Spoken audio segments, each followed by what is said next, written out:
Not everything that is faced can be changed, but nothing can be changed that is not faced. Today we're facing a grave matter in our community: violence, gun violence, and more importantly, the death of our young people. Welcome everyone, students, faculty, guests. I'm Carol Bell. I am a board of trustee member for East West University. I've been a part of East West for almost 10 years now.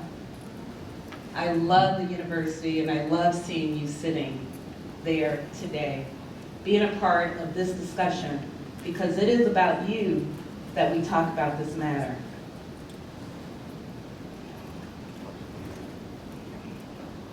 Let me first start off by thanking Dr. WASIULLAH Khan, the visionary, the person that started the university, the person that's still there from morning, noon, and night, making sure that the education for people like us, people from urban communities, people from global communities, have an opportunity through a great education right here in Chicago. Dr. Madhu Jan, Provost, another visionary that started East West University. And I'm speaking of these folks, and I know that each and every one of you sitting out know who these folks are, right? Yes. Right? Yes. Because if you don't, you should. Okay. I'm going to challenge you on that. I'm going to come back to that.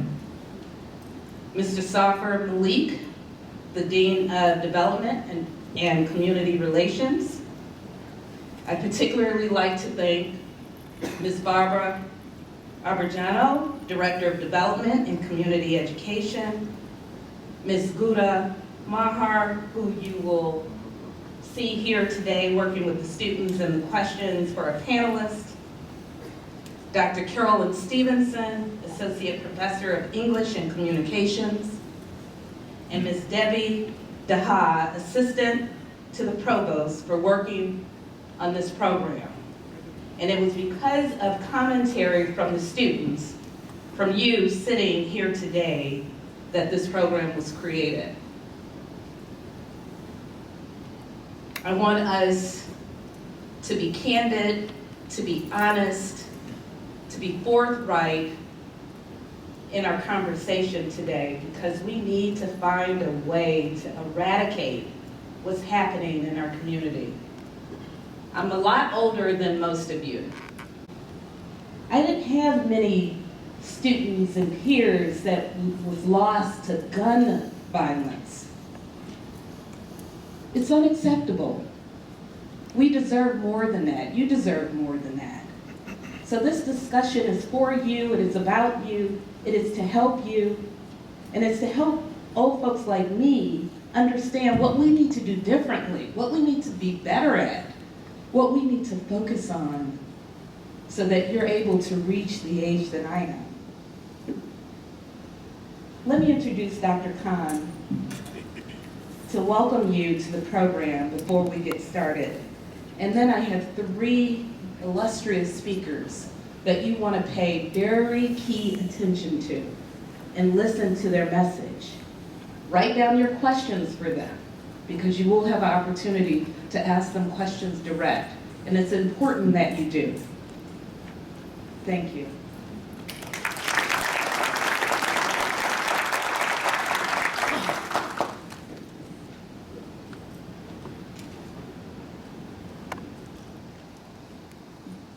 Good afternoon, ladies and gentlemen.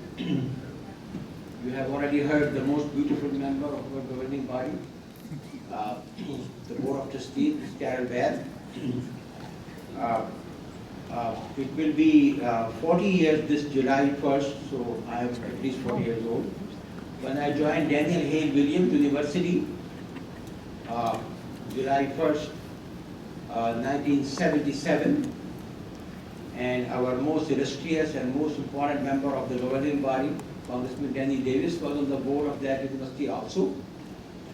And there I met Dr. Jan, and Unfortunately, that university was attacked by the media that President Trump is so much critical about. You all know about it. So when that university had to close down, Dr. Charles Hurst was the founder and chancellor of that university. We decided that we will build a university to be a successor institution. Daniel Hale Williams was an African American. He was the first physician who performed open heart surgery. And so I'm most honored that our principal member of the governing body, Honorable Dr. Danny Davis, is also here. Because I talk too much, so my colleagues have said that I should read, so let me read it.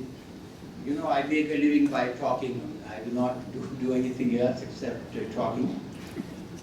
I would like to welcome you and thank you for being here today for East West University's event on violence in Chicago. Let me share this with you that some years ago we have formed, we means 20 universities in the South Loop, Chicago, American Urban Campus. This is the largest urban campus in the whole US of A. So 20 universities are here, and we met last month at DePaul University and the presidents of these universities, and we decided that our great city Chicago is now suffering from the largest number of homicides, and we cannot afford that kind of civil war situation. So because East West University is represents both East Africa and Asia and the West. 3/4 of humankind lives in the East, in Africa and Asia, and so we thought we should take an initiative, and this event of today will be followed by a symposium on this event, some academic discussion. We will invite other universities to join us also. We cannot afford the present situation to continue. I'm so delighted to see so many students, faculty and staff who are participating in this event on a most important topic. We like to thank all speakers, starting with Honorable, in the East we call His Excellency Danny Davis, member of the US Congress, who is also an university board member, Ms. CLEO Pendleton, and Mr. Andrew Wheeler. We are grateful for your involvement and we look forward to hearing your remarks. East West University is pleased and honored to be presenting this event, with our students taking a major role in developing, participating and leading the discussions. Institutions of higher learning should take an active role in engaging their students to take the lead in defining solutions to this problem. This is why East West University is committed to do programs such as this, and in the coming months, East West University will follow up from this event and also will have events focusing on other areas of violence. I would now like to introduce, he unfortunately had to go, Mr. John Wells, the General Manager of Hilton, Chicago. He's an honored member of the Chancellor Advisory Council also. He had to be somewhere, so I have a great honor to thank him for hosting this for us. He's an excellent friend and a neighbor, and a member of our Advisory Council to East West University, and we are grateful for his support and for his commitment to not only this program but also to the university. So I will request our honorable trustee, Ms. Carol Bell, to move forward. I thank you very much. Anger are the most powerful and all-consuming self-destructive emotions known to mankind, and if not dealt with in a constructive manner, it will destroy us. It will destroy our community. I think we're bearing witness to that today. Left untethered, it will continue to eat away little by little at our souls and at the core of our very being. Allow me to introduce our three speakers, each of whom has become an expert on the matter of violence, either through institutional and national policy and reform, occupational hazard, day-to-day work, and unfortunately, tremendous sympathy through personal affliction. The Honorable Danny K. Davis, Congressman, United States, representative of the 7th Congressional District of Illinois. Ms. CLEO Pendleton, mother of HADIYA Pendleton, a 15-year-old who was shot and killed while with friends in Kenwood after taking her final exam from King College Prep High School. Any of you are graduates from King High School by chance? Wow. She was killed 1 week after performing for the first African American president of our country, President Barack Obama. Our third speaker, Mr. Andrew Wheeler, who see it day in, day out, and we were just discussing before we started that last week and the last couple of weeks has been one of the toughest and most agonizing time on the job for him. Andrew is a social worker and patient family support coordinator at the Department of Trauma at Cook County STROGER Hospital. So you can imagine what he sees. We'll let the speakers come up. They will each have their say. Hold your applause until the end, and then we'll be prepared for your questions. Dr. Danny Davis, I'm sorry, Congressman.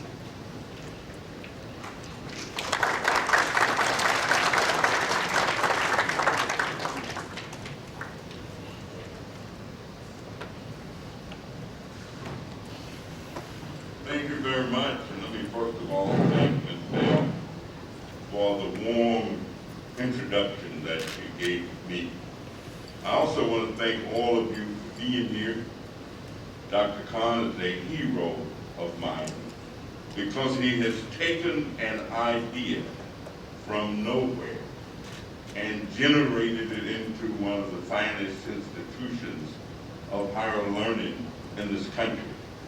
And nobody can ever take credit for doing something alone. As a matter of fact, Dr. Jan has been a real part of the development of this institution that started, I guess, about 40 years ago when I first met Dr. Khan when he was the dean at Danny Williams, which he talked about. And I was on the board of that university. And when he started to develop East-West, I was pleased to join him and pleased to call him one of my dear friends that I've learned so much from. Let me just say to all of you, life is but a minute, just 60 seconds in it, forced upon us. We didn't seek it and we didn't choose it. But thank God each one of us can determine how we use it. We suffer if we abuse it, just a tiny minute, but eternity is in it.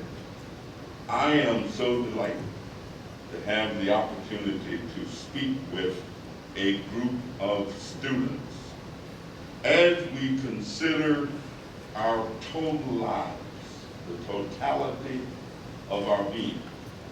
And yes, I admit that violence is indeed a part of it, but I always try to be as honest about things. You know, I remember reading the Bible when I was a little boy, and Adam and Eve and two other people, their two sons who were here, and I understand they had another brother named Seth, but Seth didn't do anything, and so nobody never heard much about him. But Cain and Abel, and I couldn't find a whole lot of other people in the world at that time. One of them killed the other one. Just imagine, if it was that difficult with two people to get along, and there are only a few people in the world, then we ought not be surprised that masses of people have difficulty getting along. States, countries, villages, all have difficulty. But our country decided when a group of men, and I'm sorry there weren't any women there, got together back in about 1776 or so, and wrote something on a piece of paper.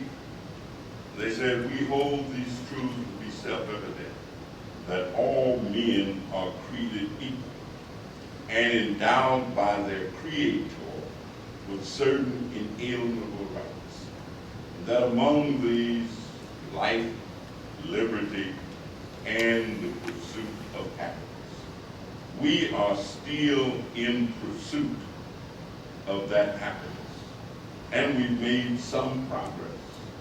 There were no women in the room, so they didn't give women the right to vote until many years later, and that came after women struggled.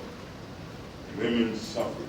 Women did not get the right to vote in this country until 1920. We go all the way from 1776 to 1920 before women got the right to vote. African Americans who were in this country at the time, whose states were in rebellion, African Americans were counted as 3/5 of a person in the Constitution of the United States. A lot of folks don't know that. I mean, a lot of people don't know that. College graduates don't know that. High school history students don't know that. All kind of people don't know that African Americans, black people, Negroes, slaves were counted as only 3/5 of a person in the Constitution of the United States.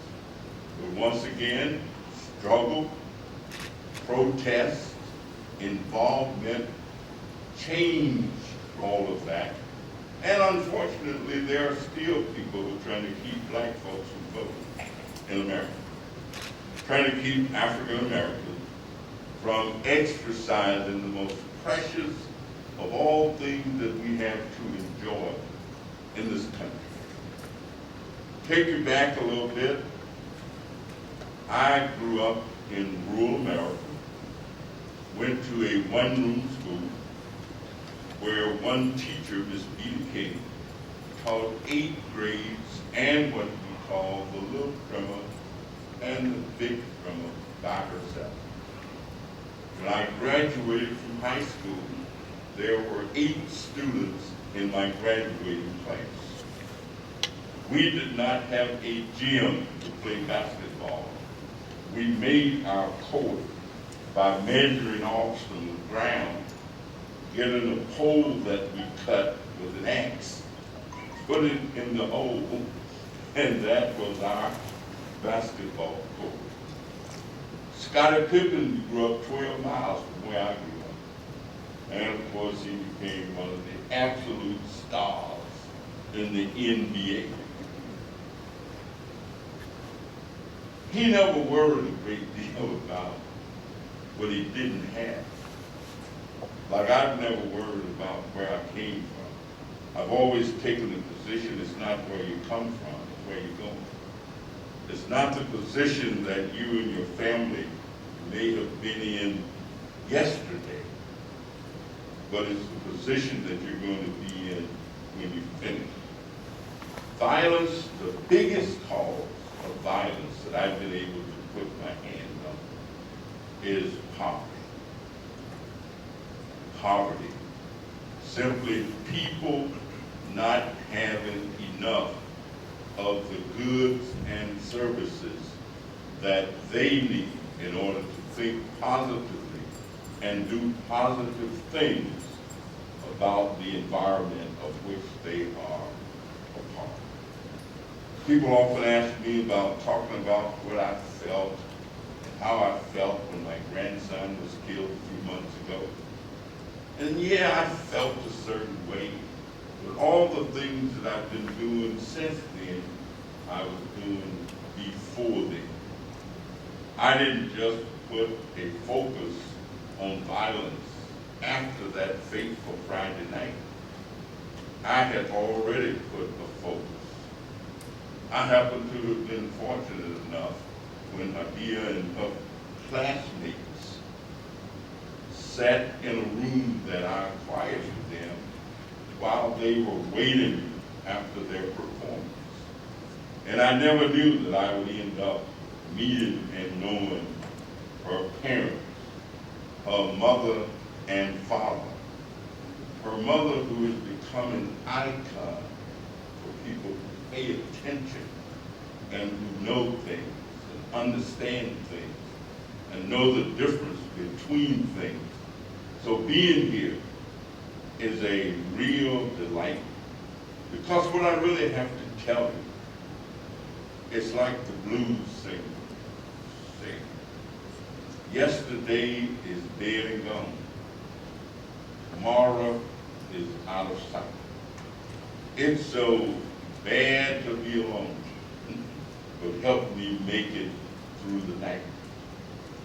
I often say to people when they describe me in some way, I say, don't walk in front of me because I may not want to leave. Don't walk behind me because I may not want to follow. Walk beside me and be my friend. And one of the best ways to reduce and get rid of violence is for people to think in terms of becoming friends. People that you may have never met. People that you may know nothing at all about. But if you see them as friends, and if you give them the respect that they deserve, they will do the same to you. I urge us to live by the golden rule. Do unto others as you would have them do unto you. We need to find how to teach young people especially how to be helpful and not hurtful. Yeah, I'm a member of Congress. I serve on the Ways and Means Committee. I have been a member of Congress for 20 years. But the basic values that I have, I got from my mama and my dad, who were sharecroppers. My father finished the 4th grade when he was 19 years old. Smartest man I've ever met in my life. He used to tell us stuff like, early to bed, early to rise makes a man healthy, wealthy, and wise. Then when my brothers and I got to be teenagers, we said, Daddy, we hear you, but they got a different slogan now. He said, what's that? It's early to bed, early to rise, and the girls go out with the other guys. So he said, look, y'all just do what I tell you. My mother used to tell us, say, do what is right. So I want you all to be right if nobody is right. And if everybody's wrong, I want you to be wrong. So I've been very fortunate to have outstanding people in my life. Teachers who knew how to teach.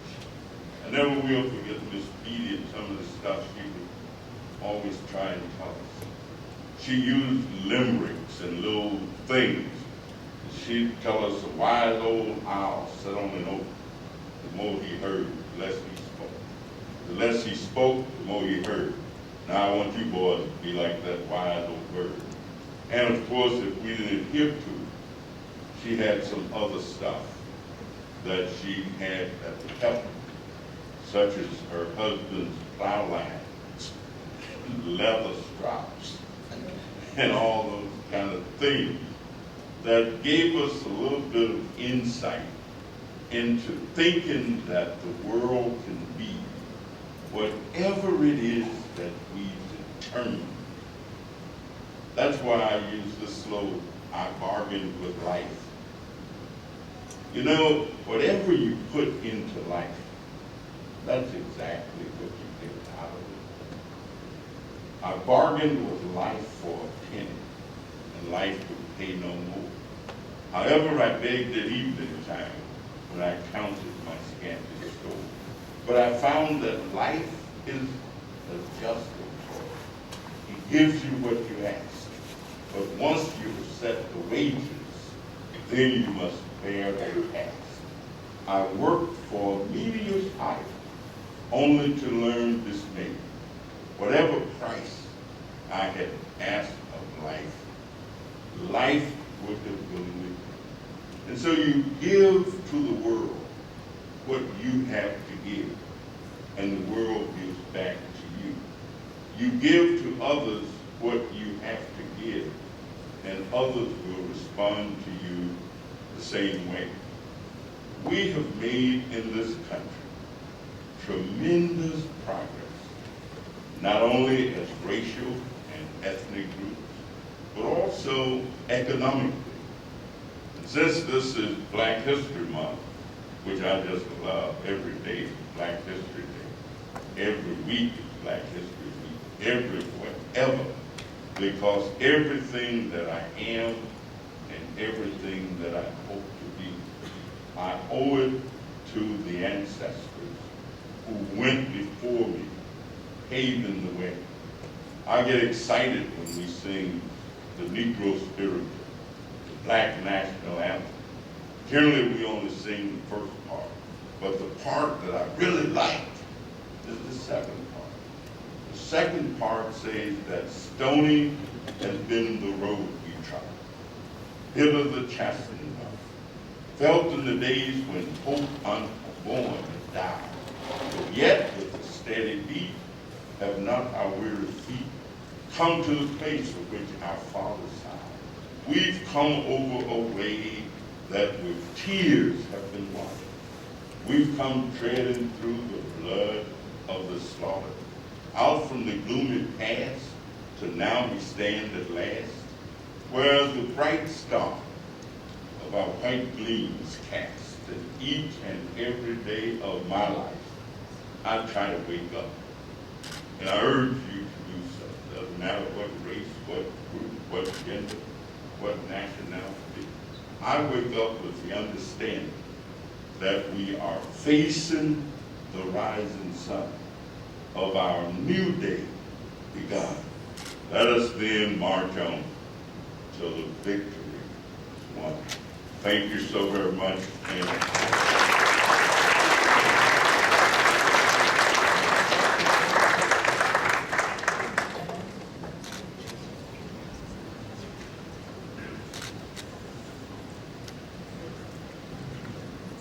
Good afternoon. I'm Cleopatra Pendleton. I'm the mother of HADIYA Pendleton. My daughter was murdered January 29, 2013. And I just want to pause for a second and say, wow, Danny Davis, Congressman Danny Davis, that was so powerful. And I'm not even ready to talk anymore. That was awesome. I want to know how many people in here are 21? How many people have children? So, I was you. I was 21 when I was pregnant with my daughter HADIYA. So of course, you know, we just started to party and drink, right? I'm in college, doing my thing, and you know, then all of a sudden I know I have this blessing coming. And I was like so excited. I don't know with your stories, and I hope you share them with me. But I was so excited to know that she was coming because I knew that she was she, and I knew that she was meant to be here and be with me.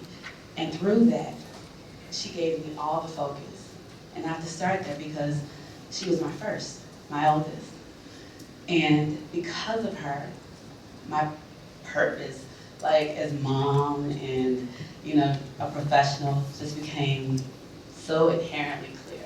Like I knew I had to achieve, I knew I had to succeed.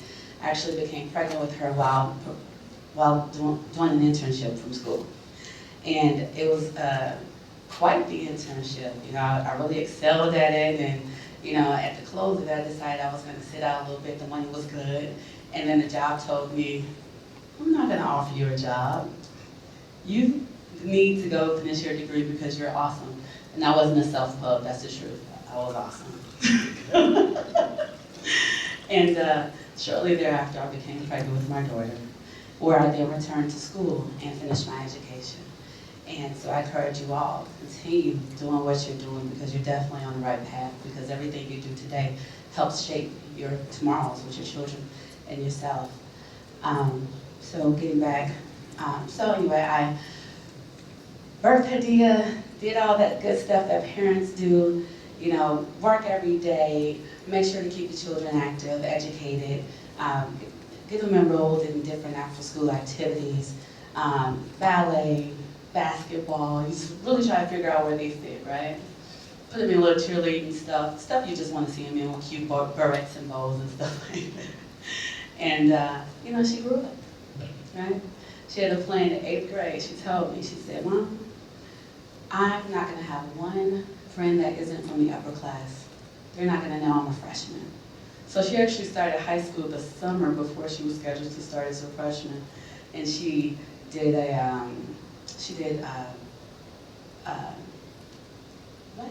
debate. It just slipped my mind. She did debate, and she was actually in the top 10 in debate. And they were like, oh my God, she's just like, keep her in it. We're so excited about what she's gonna do future-wise with that. And she traveled all around the city and did that and came in top 10 as a freshman. And while over the summer, she was also trying to determine, you know, where she wanted to be involved, be it cheerleading, pom-poms, or majorette. And somehow she found majorette. She said she saw these girls, and they were so pretty. She's like, I gotta figure this thing out, right? So she decided to become a majorette and was an absolute natural. She couldn't dance worth nothing, only these regular dances. But you talk about at 8 counts, 16 counts, when she could pop them out, to the point where she started teaching other people, right? So from that, she became involved with band, and then band took her out to Washington to be at President Barack Obama's second inaugural events. And I was smiling when Congressman Davis was talking, because it was her performance for him where she became like super involved, like super excited about politics. She came back home, so it was all clean, and you know, had the opportunity to walk inside the buildings and you know, do her thing. And she was like, Mom, I think I'm gonna go into politics. It's so clean. I said, whatever, babe. You know, super excited. Only to continue her education, and then on that beautiful day, it was a beautiful day in January, finished finals and agreed to go with friends to a park in an affluent community and be shot by someone with a firearm. She was running, and while running away, they shot her in the back. The understanding is that they thought that these were a group of children who were part of a gang. Given the neighborhood and the fact that it was a majority girls, I have no idea why it occurred that way. And I try not to wrap my hands around that too much because it drives me crazy. But I say this, when Congressman Davis was talking, he said he had been a part of the community in terms of talking and doing the work for violence and things to make us better. He had been doing that before his grandson was murdered. I'm not the same. I thought my part in giving back was making sure that my children were on track and that they were doing as they were supposed to. And I refer to that as a bubble. I have my own little bubble, you know, where I go pick up my kids, I drop my kids off, I reprimand them, you know, as a cause and action for, you know, a reaction for every action and such. What I didn't realize is that there are those people out here who do not have that afforded to them, who people don't see, that stand right next to them. And those people require a response as well. And so after my daughter was murdered, that became part of our focus as well. Like, how do we connect with people who would like to be better than where they find themselves? How do we reach out to people who could find themselves going that way? How do we convey to people exactly what the impact of violence is and how it destroys families, how it destroys everyone? I stand before you talking and, you know, with these words and, you know, trying to convey a picture, but who I was on January 28th and who I am now from January 29th and present are two totally different people. I've been in the fight of my life for the last 4 years. I thought I knew what struggle was before then, but I had my daughter at 21, going on 22, and at the age of 35, she was dead. And if you know anything about where you are right now, the thoughts that are going through your head, you're still trying to figure it out. Figure out who you are, where you want to be, what you want to do. And to think that you have it figured out at age 35, now that your children are on their way, because I have to. My daughter was then 15, and my son was 10. So I thought I made it over one hump, and I was excited. I literally, like a couple of days before she was murdered, had turned to look at her, and you know, parents do this, so I don't know if you know this, young people, but we look at you guys and go, we did that, you know? We're excited about your next steps and what you're gonna do.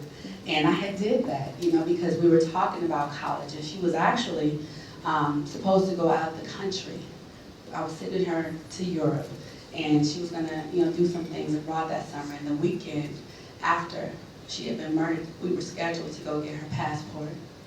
So if you can understand the arguments I had with people about trusting my daughter and her safety out of the country, like I had so many arguments about why that wasn't a good idea, because something could happen to her, only for her to be here in Chicago and her life be taken.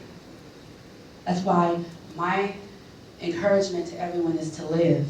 Live your life positively, but like it's the last moment you'll ever have to do what it is you're gonna do. You have to. You have to do that for yourself and for your parents, because you never know. You absolutely never know. Now I tell people when I go places, I say HADIYA all the time. I talk about HADIYA, HADIYA, HADIYA. And my story is gonna be about HADIYA because she's the one that passed. But when I say HADIYA, I want you to say to me your loved one, okay? So I'm gonna say HADIYA, HADIYA, HADIYA. Now think about it in the context of them being hurt by their life being taken from gun violence, HADIYA. See, get pissed off, excuse my language, but get upset. Because that's what it is. Someone robbed me of my dreams. Can you imagine? And the parents that are in here, you right now, you have no idea how far out you're thinking about where you're gonna go with your children, what your children are gonna, you know, be, how they're gonna perform, how you're gonna reprimand them tomorrow, how you're gonna, you know, what the successes are gonna be. But for it to go black, it is something. It plays with the mental. It plays with the mental, not just for the parent that's directly affected, but for siblings. My son, he has forever changed. We use therapy, and I recommend that for all of us, because I do know that many of us in this room are bonded by violence, and that's so very unfortunate. It used to be that you stuck out like a sore thumb when you were someone whose family member had either committed a violent act or was the victim of violence. Now it's almost commonplace. The conversation is, well, how are you doing? Well, how are you doing? Can we get together and talk? Because you just need someone else there that understands. Someone else that gets it, and unfortunately, too many people get it. I'm very happy to have been able to come here and talk with a group of people who are thinking about how this issue of gun violence directly affects their lives and everyone else's. And I encourage you, those of you who have no idea what this hurt is, that Congressman Davis talks from, that I talk from, and that the next speaker will be talking from, as far as experience and such. Sit there, think about what it is that you think can make this better. The younger people, it's directly affecting you. And I believe that it's epidemic. It's a huge epidemic. Not only that, we're being set up in our communities, you know, where they're conveniently dropping little trinkets in our community to help us hurt ourselves. And we have to figure out how to change the mindset, how to walk away from those things so that we can do a different sort of issue resolution. Every time you're upset, it doesn't mean somebody has to die. Just have a disagreement. Walk away, come back and talk that thing out. Because the only thing you have to do is face your fear. Usually someone's hurt your feeling, or someone has hurt someone that you know. But it's nothing that can't be talked through. I thank you so much for allowing me to come here and talk with you today. I encourage you guys to get involved in your communities. Find an organization that's doing something that's of interest to you. And if there's something else that you are interested in, have that conversation with them, and perhaps it could be built on as an extension of that. So, you know, not everything has to start from ground zero, because there's a lot of work in building different things. But if we work together, which is another problem in our community, if we work together we can accomplish more. Thank you for having me. Hello,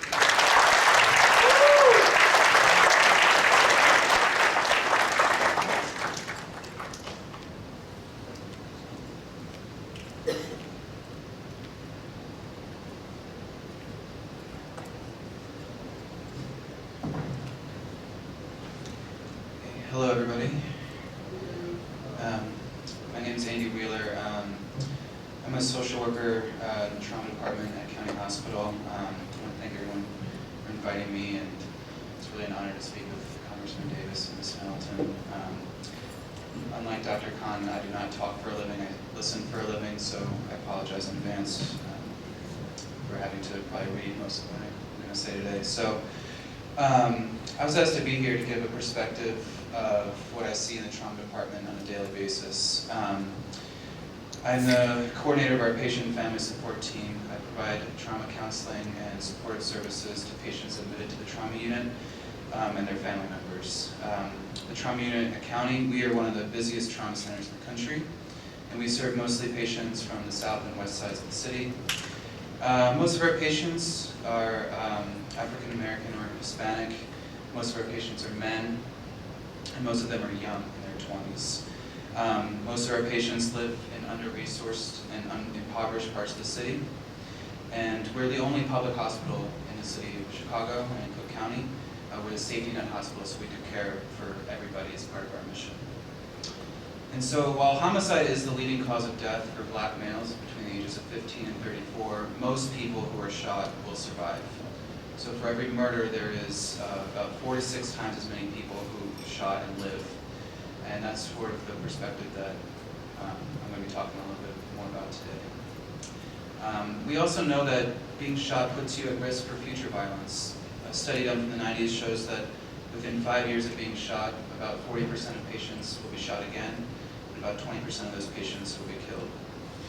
In the trauma unit, we've seen a very marked increase in our patient volume over the past year, like I'm sure everybody here is aware of. We've seen about a 40% increase in our patient volume.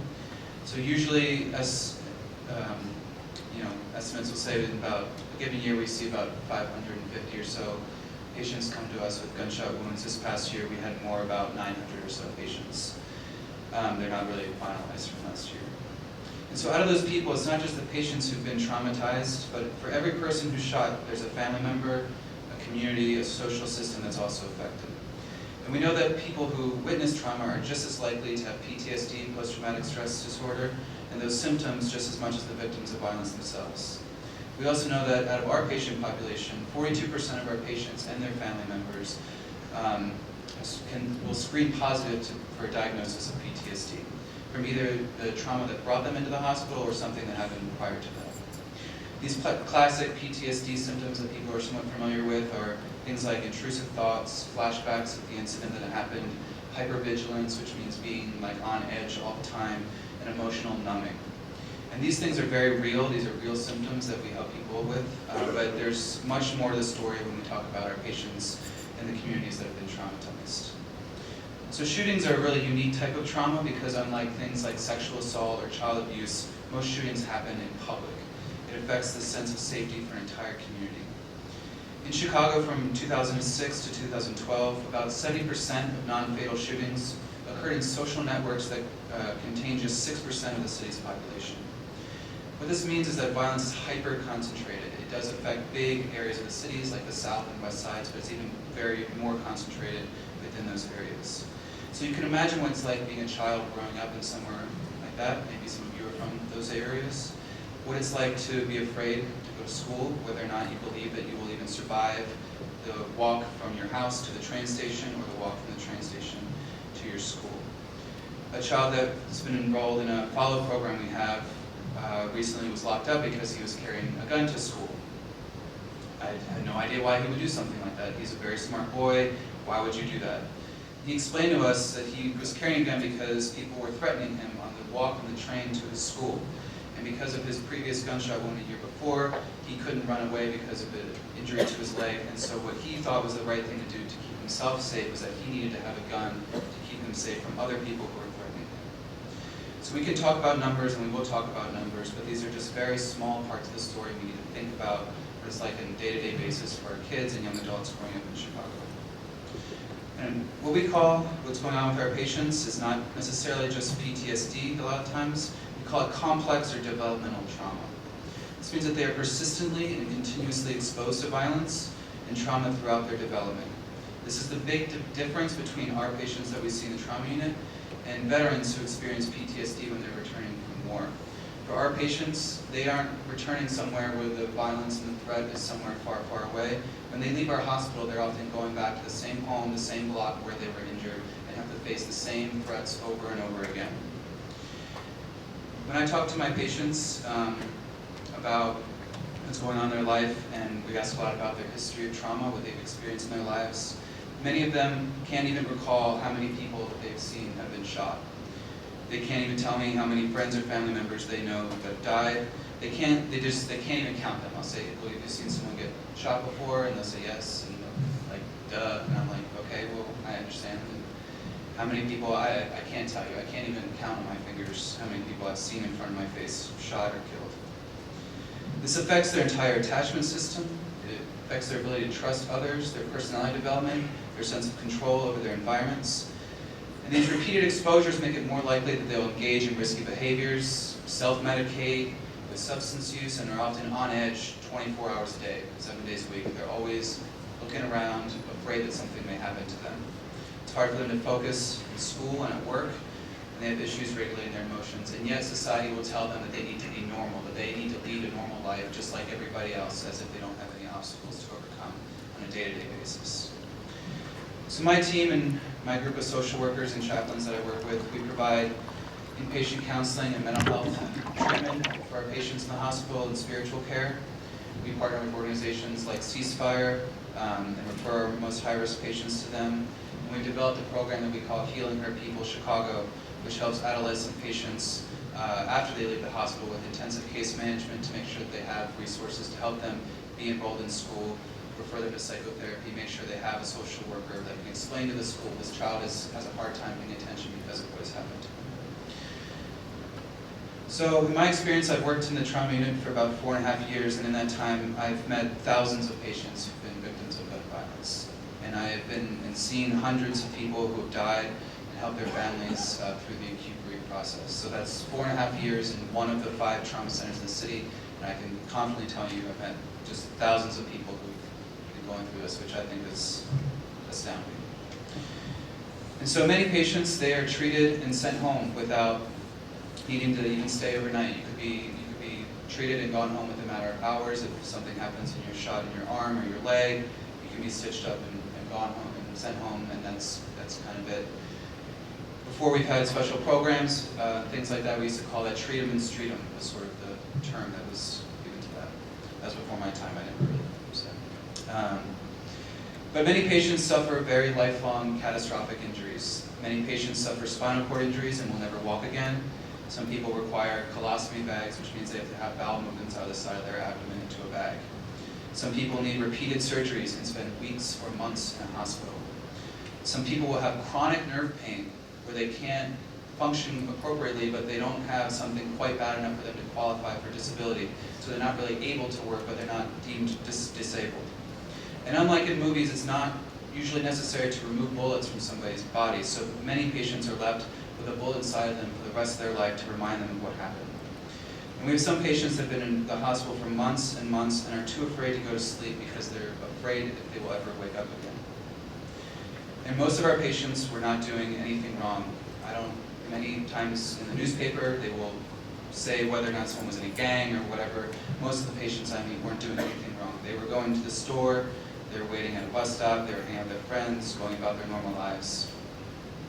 So in addition to helping them cope with PTSD symptoms and things like that, the biggest thing I really talk about with my patients that they ask me is, why did this happen to me? What did I do to deserve this?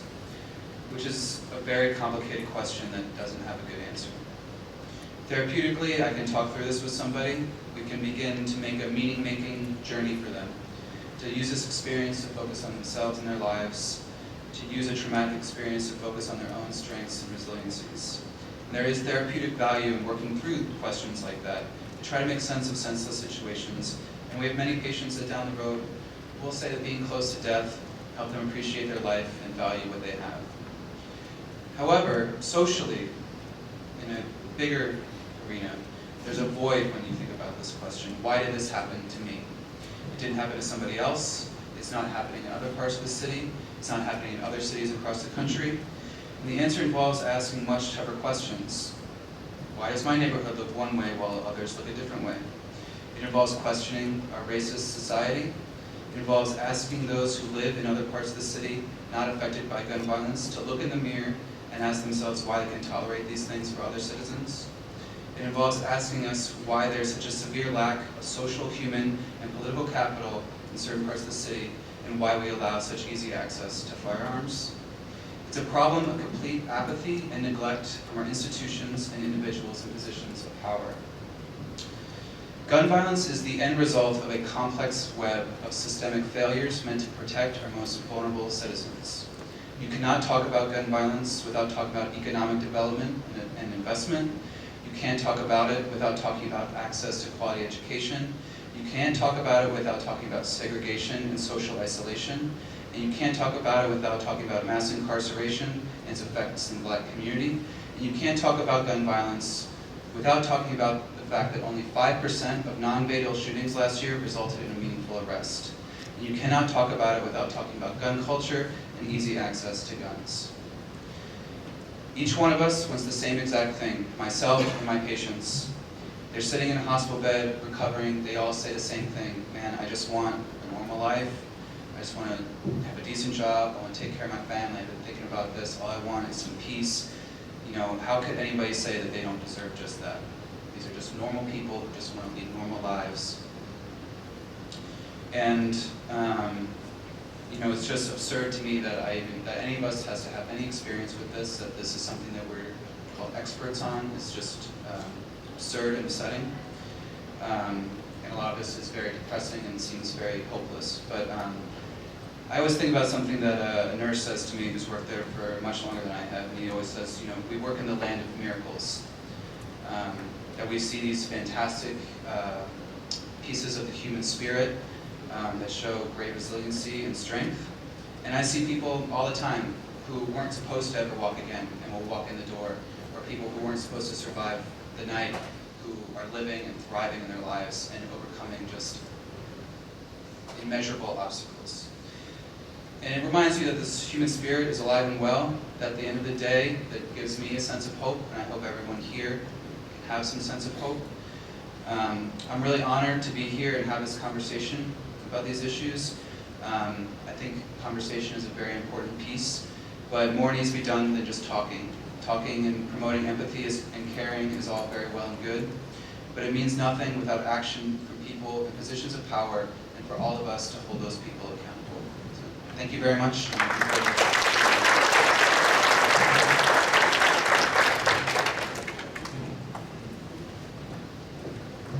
Wow. If those weren't sobering statistics that you just heard, and that's real, that's what he deals with on a day in and day out. You know, before we go into our Q&A, can I just ask, how many of you have seen a gun? Let me separate it by gender, male first. Have seen a gun, have seen one. Smell. How many female have seen a gun? Wow. So there is an issue with guns, you think? And why they're so readily available. And the things that Mr. Wheeler brought up, the issues that all of our superiors, our political leaders, our clergy, our business leaders, are the things that we should be talking about. I don't ever want a gun around after listening to all of that. We shouldn't even probably have toy guns for our young kids. Because there's nothing good about it. I think the NRA needs to hear some of the things that Mr. Wheeler just spoke about. I don't know that it would be a necessary hunting tool after that. Okay, so Anna, as I rant, but it makes you so angry, it makes you so emotional. Let me introduce Ms. GHADA, who is the Assistant Chancellor who will direct the students' questions, and I hope you do have some great questions. Because as someone mentioned, one of the speakers mentioned, we need to change, we need to do something, we need to hear from you, young folk that see this on a day in and day out. So please be interactive in this discussion, because this is for you and about you. And quite frankly, it's not just the United States, but it's a global issue. War is a global issue. We need to talk about these issues.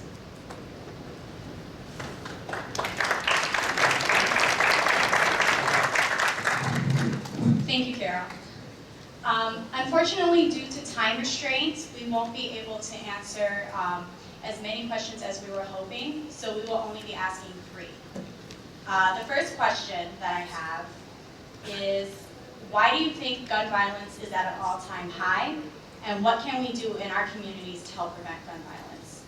And this one is for Congressman Davis. Wherever there is a will, there is a way, I believe.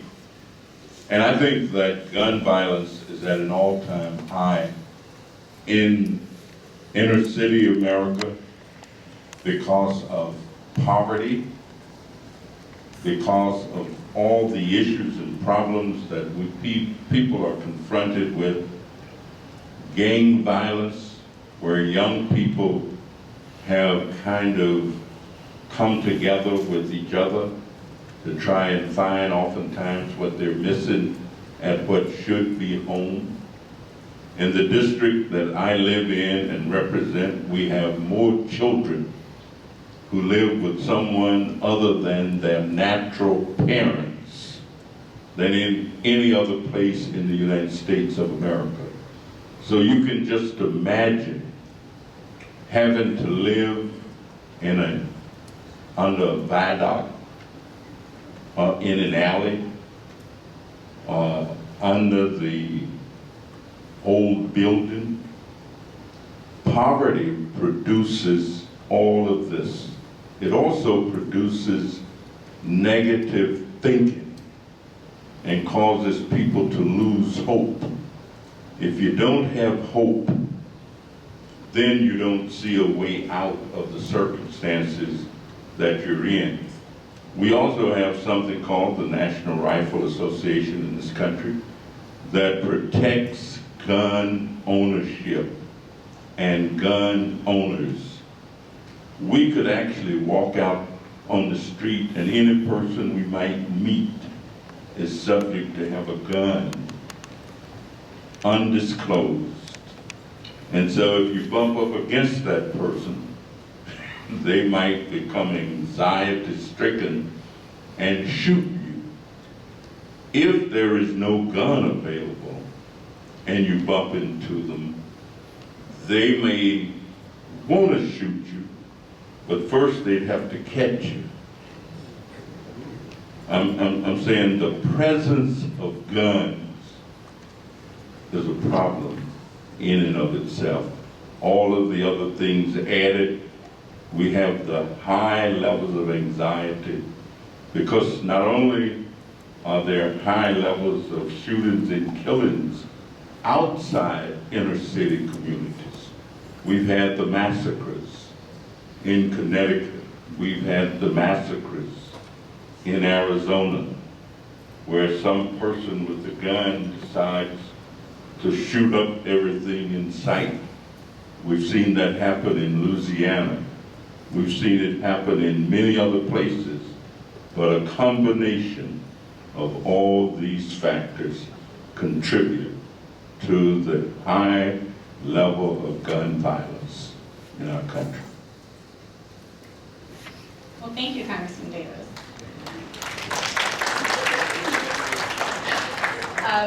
The second question is, how can we work with local police to protect our communities? And this one isn't necessarily directed towards any of the speakers, but whoever is willing to take on that question.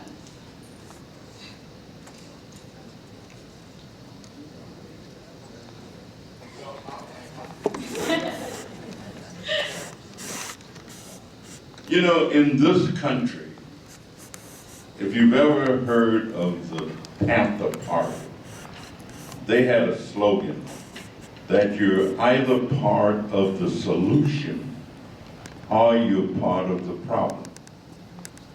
If you do nothing, that is, if you're old enough to vote and you're not registered to vote, that's an indication that you either don't understand or you don't care. We live in what is called a free and democratic society. Each one of us are as responsible for what goes on in that society as any other person. I think there are two kinds of people in the world. There are those who shape and mold society, and there are those who are molded by society. I would much rather be a molder than a moldee. If I sit back, do nothing, don't have any particular positions about much, say I don't care, or let somebody else do it, then it means that I am contributing to the problem. And so all of us need to be seriously engaged in determining what we want our world to be like. And then there are things that we can do that helps our world to become what we want it to be. Not somebody else, what I want it to be, what you want it to be, what you want it to do. And if you make use of yourself, then we can help it become that way. So everybody's got a stake in this. No matter who you are, where you are, what you are, you have a stake in protecting democracy.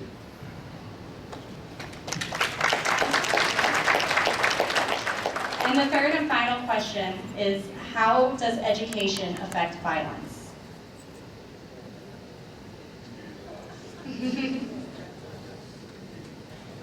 Well, I think Congressman Davis also, a lot of this has to do with poverty and access to education.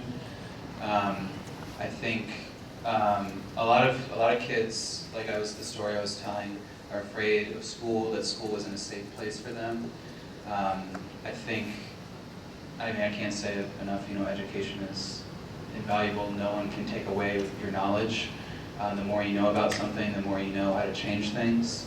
I think that it's something that can empower our young people to make the changes that we're hearing about and that we all want.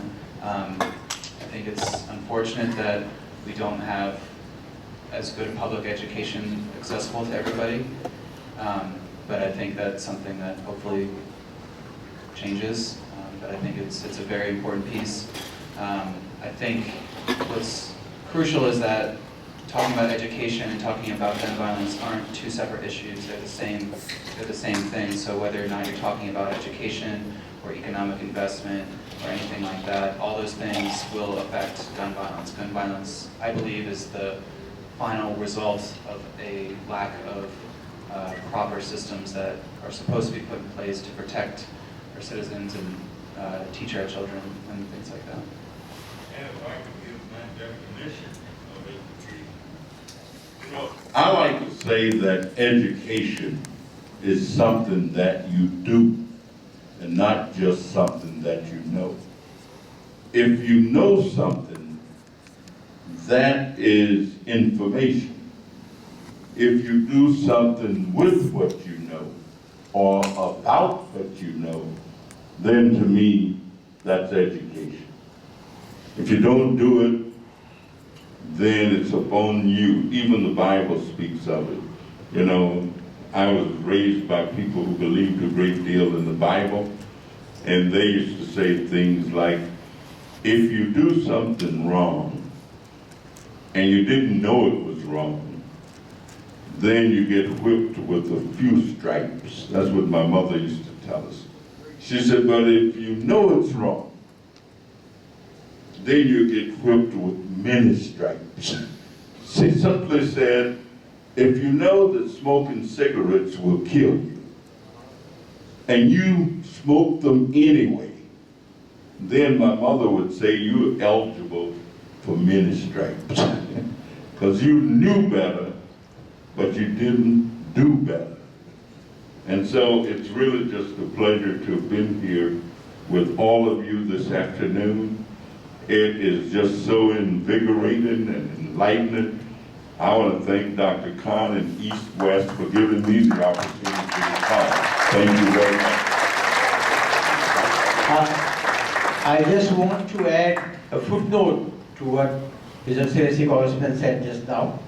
Higher education starts with the 13th grade, 12 years of school education. Higher education does two things to you. Number one, it helps tell you who you are. You cannot understand yourself without higher education. That's the first thing. There are sciences, there are humanities, so that whatever you are, your self-concept changes. Who you are, how important you are, and what can you do to yourself. Number two, higher education tells you where you are, what is your environment, what is happening there, politically, economically, socially.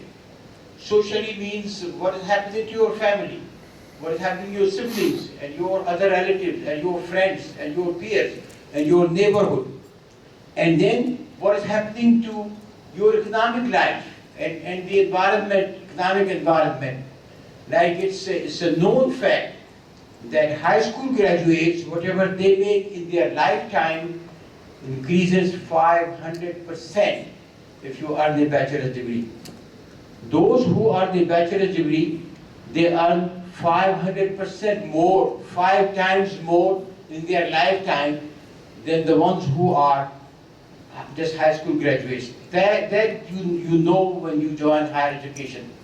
There are 3,000 universities like ours, we call them non-profit independent universities, and there is an institution of all these 3,000 students, but also there is an institution of the presidents of these universities. And I went to one meeting, and a member of the Federal Reserve Board said that now the major corporations are hiring only bachelor's degree holders for sweeping jobs, for dusting jobs, for those who just clean this and clean that and so on. And when we ask them why they need a bachelor's degree to do that, the employer says they understand our instructions better.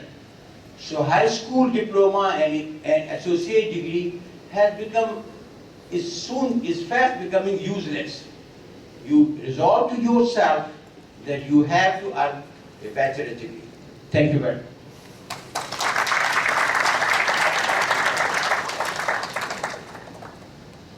Now, I've been working alongside the student ambassadors for this event.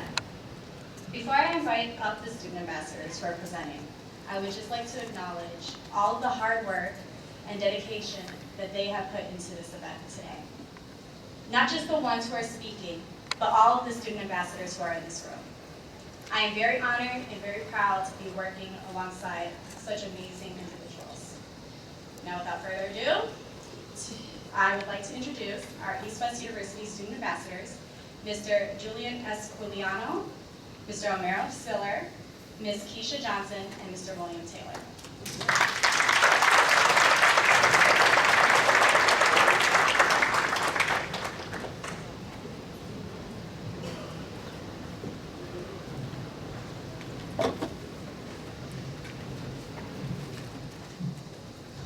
Hello, my name is Julian Esquiliano.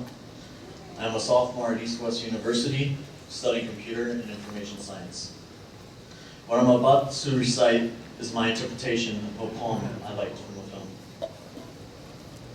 the film. Why?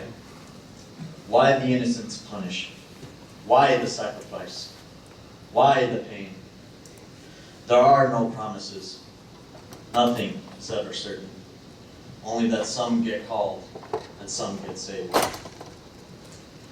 Those that have left this world will never know of the hardship and grief of those of us left behind. We commit them all to the void of our hearts and memories. and our broken tomorrows. But within each death, no matter how small, there's always a new life and a new beginning. For those of us who have felt the pain and agony of a lost loved one due to violence, I dedicate this to you. And for those who have not, let this be a reminder that all hope is not lost. We can mourn our loved ones, or we can celebrate them by doing good in our communities, and by doing so, we can protect our cities tomorrow. And now I'd like to introduce Omar Siller.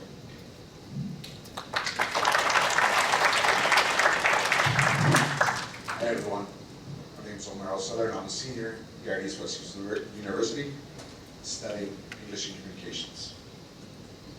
Picture this.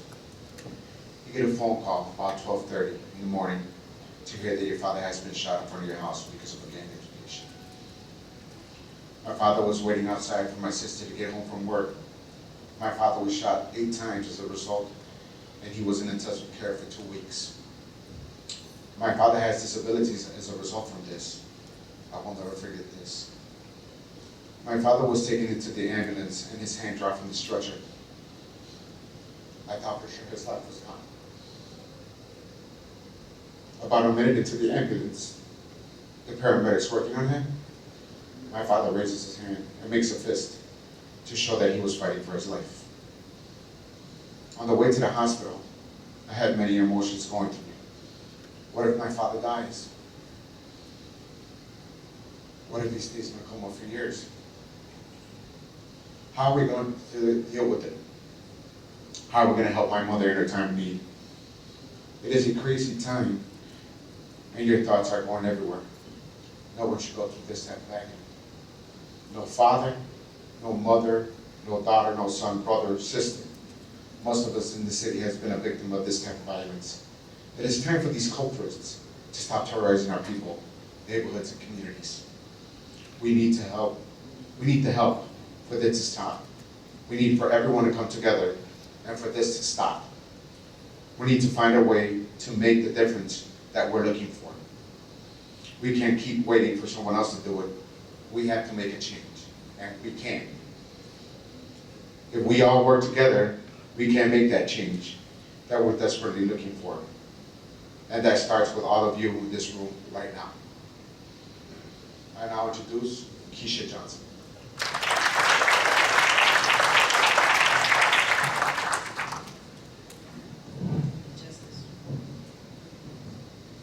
Hello, my name is Keisha Johnson, and I also attend East West University. I am a junior, and my major is in business administration. Our deepest fear is not that we are inadequate. Our deepest fear is that we are powerful beyond measure. It is our light, not our darkness, that most frightens us. But your playing small does not serve the world. There is nothing in light of our shrinking so that other people won't feel insecure around you. We are all meant to shine as children. It is not just some of us, it is in everyone. And as we let our own light shine, we unconsciously give other people permission to do the same. As we are liberated from our own fear, our presence automatically liberates others. Marianne Williams. Now, most of you are probably wondering why I chose this particular poem. And I chose this poem because I believe Robinson Chicago is not out of hands. And as Chicago citizens, I feel we are obligated to make the change for the better. I believe everyone can make a difference, even if it's with the smallest effort. We all have to make an effort in helping and supporting the change that is heavily needed in our communities. On December 28th, 2016,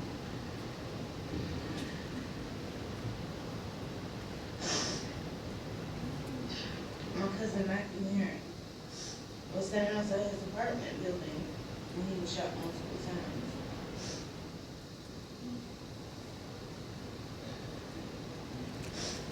We are all someone's sister, brother, mother, father, etc.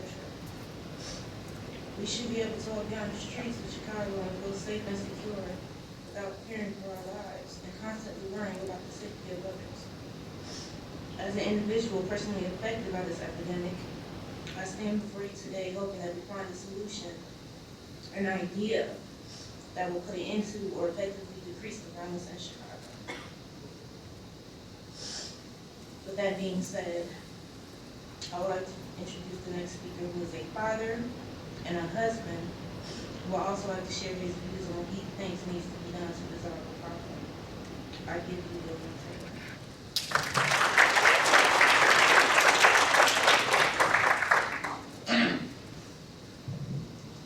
Good afternoon, everyone.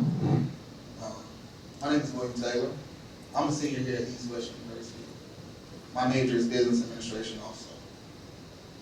I'm not going to come here and give you facts or statistics. I can just give you a point of view of somebody who's lived through Chicago. Not stating my age, but I grew up all my life in Chicago, except for a time that I left. But we're not going to talk about that. The problem that I see with Chicago is not just a black or a white thing. It's a Chicago thing, period. Everybody in this room is a Chicago.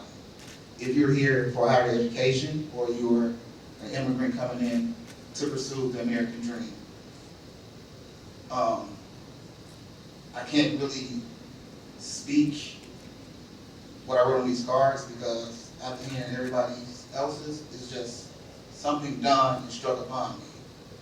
We need to cut the crap, put the guns down, get educated, get out of poverty. But we ask ourselves, how? How can we get up here and say poverty is the answer, policing is the answer, gun control is the answer, but you can't look at yourself and see that we're all a problem in here. We are all a part of the problem. Until we take actions on what we've done to contribute to this problem might never be eradicated. And with that being said, I don't want to take too much more of your time. I just want to leave you with a few numbers. Year to date, shot and killed, 85. Shot and wounded, 283. Total shot, 468. Total homicides, 89. We have to do better, Chicago. Thank you.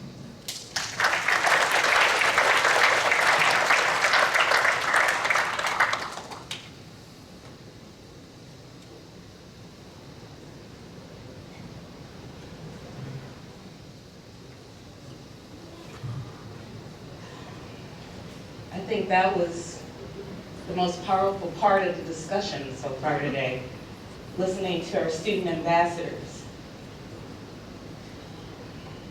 I don't know how much more real we can be or get. We all understand that there is a problem, and if we don't fix it sooner than later, what happens? Where we left. My heart is so heavy. People are so young that have endured such trauma and atrocities in life at such a young age. You have so many more years to go yet. Let me introduce Dr. Carolyn Stevenson, Associate Professor of English and Communications, and then we'll close.